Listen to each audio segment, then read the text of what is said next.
Hey everybody, it's Jason Blaha with Ice Cream Fitness here, and today I want to take some nerd shit and I want to condense it down and put it into layman's terms and explain to people that they don't need to worry about some of these things as much as some of the research that's coming out is telling people that they need to. But hold on, let me give you guys a bicep shot first.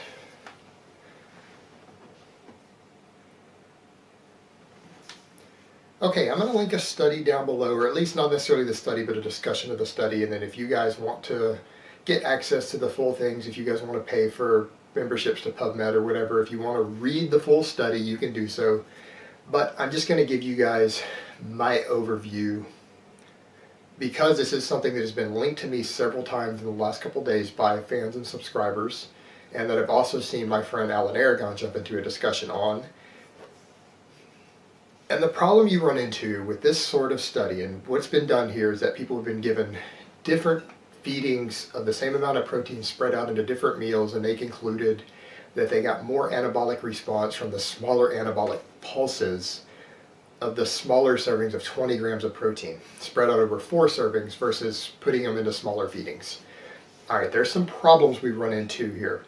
Just like I've repeated over and over and over, when it comes to these protein timing studies, the researchers like to use refined things that they can closely measure the amount of protein in, like whey protein isolate or straight amino acid powders, things that absorb very, very fast versus using something like steak or chicken because you might miss the total protein content by 5 or 6 grams due to the amount of hydration and fluid and stuff in it when you're weighing it. It can vary a little more, so it gives them more accuracy.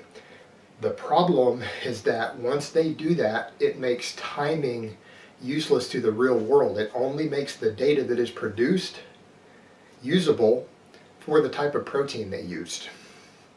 And the reason is because all of these protein sources are extremely fast digesting and extremely fast absorbing.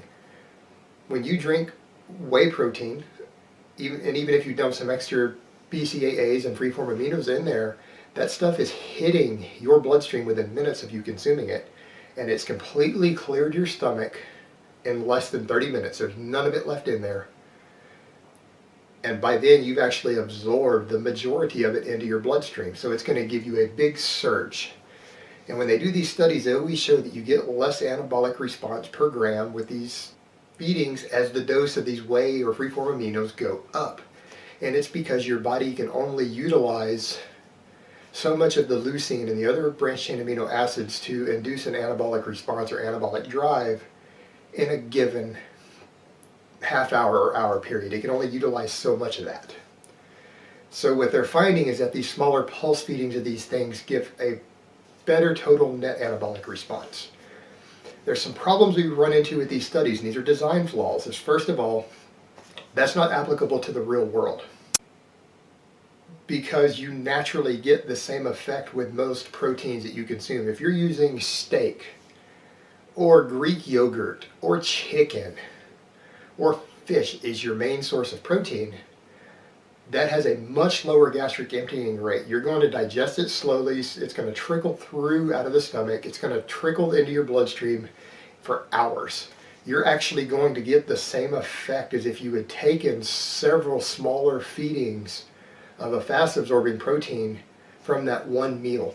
And the more protein you include in it, the longer it takes to digest.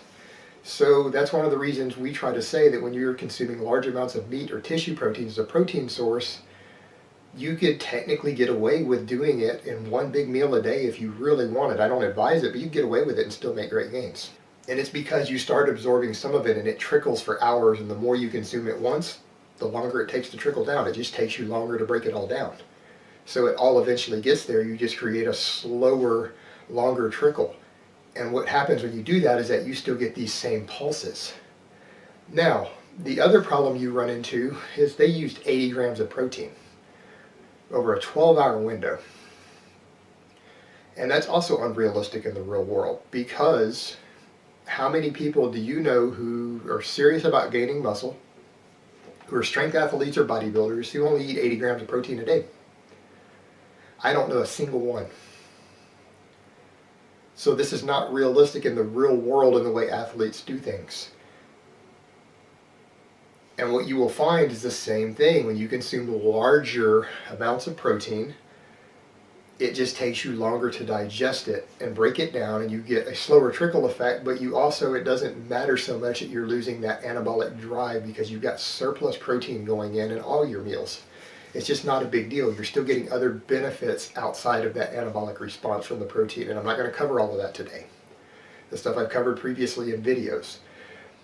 So, these studies are not realistic. They're not useful to you in the real world unless you're, one, consuming all fast absorbing proteins for all of your protein. You don't eat any tissue proteins. You don't eat any slow digesting proteins. You're getting all of it from like whey protein and amino acid powders. And two, you're consuming way less protein than what most of us advocate and recommend that you do as a strength athlete or a bodybuilder. And what I would suggest is that every one of these timing studies, based upon basic human physiology and basic digestion and understanding of these things, that if they were to take any of these studies and give the test subjects 200 grams or 300 grams worth of protein from steak, that they would see probably more total net anabolic response over 24 hours than they're getting in the test subjects and all of these other studies are doing with these different feedings and timings, and that you would see virtually no difference in it regardless of how you split it up, whether you did 2 meals, 3 meals, or 6 meals with that steak.